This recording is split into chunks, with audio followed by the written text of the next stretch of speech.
Hello, hello. I'm Strider, your host here at Author in the Headlights, and thank you for joining us. And if you really want to hear more of this, you like what you hear, hit that subscribe button in the corner and you won't miss a single episode. Today, I reached all the way across the country and to Tennessee, and we have Buddy Ray with us. Good morning, buddy. Good morning. And what's it like on that side of the world? Actually, it's beautiful. It's very similar to the Pacific Northwest in that I sit on a mountain at about 2,000 feet above sea level. So we have much cooler summers than the rest of the state. Average high temperature here in July would be in the low to mid 80s, and we enjoy that when everyone else is sweltering. That's nice. Yeah. Are you getting any weather from the hurricane coming up? Is that reaching I you? don't think so. From what I can tell, most of that will skirt us. Okay, well, good luck there. All right, let's get right into your stuff. Now, one thing that I was really interested in is that you have written in a couple of different genres. You have some Yes. kids' books and you have some other kinds of books and different things in between that. You got some family history. So that in itself is amazing that you can reach back and forth between these and get things going. What did you start with in your writing? The first book I wrote was a title called Jerusalem Descending, and it was a mix of truth and fiction that incorporates my own somewhat wild and woolly past and childhood, young adulthood, and some wicked family history, witchcraft, that sort of thing. Ties all of that together into more of an end time apocalyptic type story. So it's a mix of truth and fiction. Well, most stories are.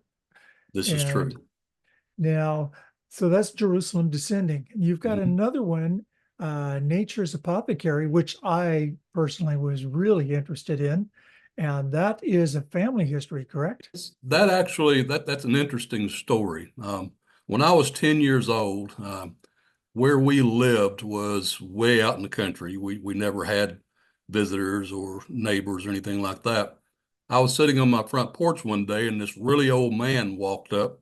Uh, I'd never seen him before. It turned out that he was my great grandfather. No And kidding. uh, until that time, I didn't even know I had a great grandfather. He was 95 years old at the time. He ended up spending the entire summer with us. And he took me all over the mountains and taught me everything that he knew about the healing herbs and plants of the Appalachian region. And on that summer, I kept a journal of everything that he taught me. And then, of course, once I was grown, stuffed it away somewhere, didn't see it again for like 50 years. And one day I found a picture of me standing beside my great grandpa under a tree, and that brought back the memory. So I dug out that old journal and read through that and decided, you know what, I think I'm going to turn this into a book. And so that was the genesis of Nature's Apothecary. Now that really is cool. That's a cool story. And I have done my own um, nature set and plants and that was a part of my life for a good period of time. But George, I love the rundown on it. Cherokee folklore, practical knowledge, and therapeutic magic of nature. That is really a widespread element. It, So it you have was. Cherokee also. Is that in your background? Is that It in is. your history? As a matter of fact, the a lot of the research that I did before I wrote this book was into several branches of my family tree, and that triggered one of my other books that I just wrote called A Trail of Tears, which dealt with the forced relocation of the Cherokee back in the early 1800s. But it was also the story of one branch of my family and their interactions with them, because one of my ancestors on that side, of the family actually married a Cherokee girl back then. So I did a lot of research about the family history as well as the Cherokee history and combined all of that into the A Trail of Tears novel. And of course, that's pretty well known. I would call it a horror of America and something that happened. It did happen.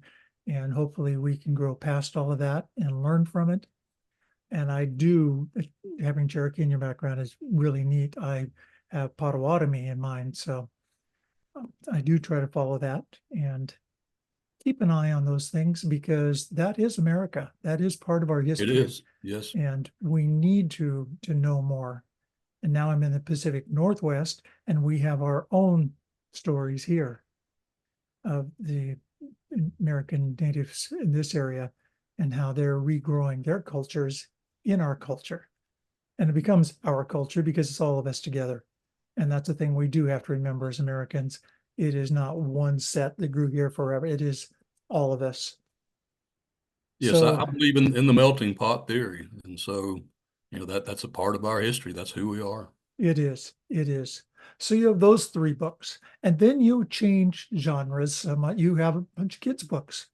I do. And I also published a collection of short stories uh, called Twists Twists and and Turns. turns. Right, That's right. right. Uh, and that's golly, there's almost anything that you can imagine in there, from scary stories to funny stories to poems. It was just a hodgepodge of things that I've written over time, whatever happened to come to mind, all of those lumped in there. Hmm. I called it Twists and Turns because it was not tied to any particular, thing. Another thing you'll find in most of my books is I'm a dog lover, so there's almost always some heroic dog in any of my books. So, don't apologize for that. Nope. Absolutely. I've got a couple in the other room. And I know you've got one in the back room I there do. somewhere. I do. An American Bully. He features quite prominently in Jerusalem Descending. Now, I'm currently putting the finishing touches to a prequel to Jerusalem Descending. In that book, near the end, I introduced a character named Amos McRae. And at that time, he was over 100 years old, and he was part of what is known as the Brotherhood, which is a group of men who have been carrying out the will of God from the time of Moses forward. Matter of fact, he is a descendant of Moses' brother Aaron. So this picks up his story from the beginning and moves up to how he came into the picture at Jerusalem Descending to begin with, and he is in a fight to the death with a resurrected fallen angel, someone who was alive at the time of Noah's flood, and in modern day has somehow found his way into the body of a human. And so there's a battle to the death between those two. So is that Jerusalem Descending or is it the new one that you're putting It's out? a new one. The title of this will be Serpent, and it should be available in the next few months. I'm going through editing and that sort of thing right now. Absolutely. And that is required. You just got to do it. Got to do it. Yep. The And hard part. when it does come out, please let me know and we'll add that to our book list here. Absolutely. Be happy Yeah, to. we'll link right to that. And for those of you out there listening, to be aware that all of his books will be available through durhamandpublishing.com, through their bookstore there, and that'll link to wherever they're sold. So don't forget to check him out there. Hey Ray, I like where you come from. Not that I've been to Tennessee, but I like the background story, your family history, the things you know, Cherokee folklore, Appalachia, all of those things, being able to take that and turn it into story that we, the rest of humanity, can connect up with and learn from that too, because that's an important part of life. We learn from everything we do, everything we read. I was once told, you will become like the friends you have and the books you read, and that's important. Absolutely. Of course, And I've been heavily influenced in my writing style by Louis L'Amour. And of course, he was a great Western writer. absolutely, I read And my fair share. yeah, and his philosophy was he didn't really necessarily consider himself a writer, but more of a storyteller.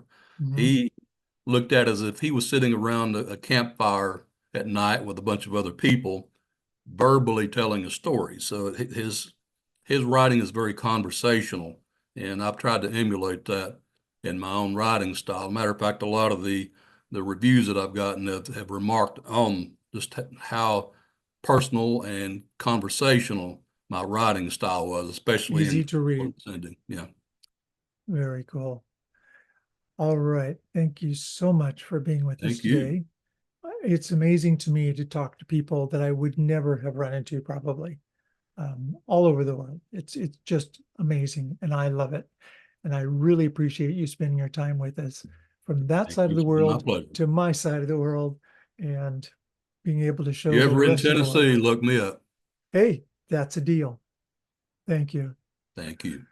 Author in the Headlights is sponsored by DurhamandPublishing.com. I want to thank you for joining us, those of you out there. And don't forget to check out the books available at DurhamandPublishing.com. Also, there are authors' resources if you're a writer and need some assistance in what you're doing, editors, book covers, all things writing. It's available there for free. It's just links to where they're available. Appreciate your time, buddy. I appreciate your time too. Thank you. Thank you. Sponsored by DurhamandPublishing.com.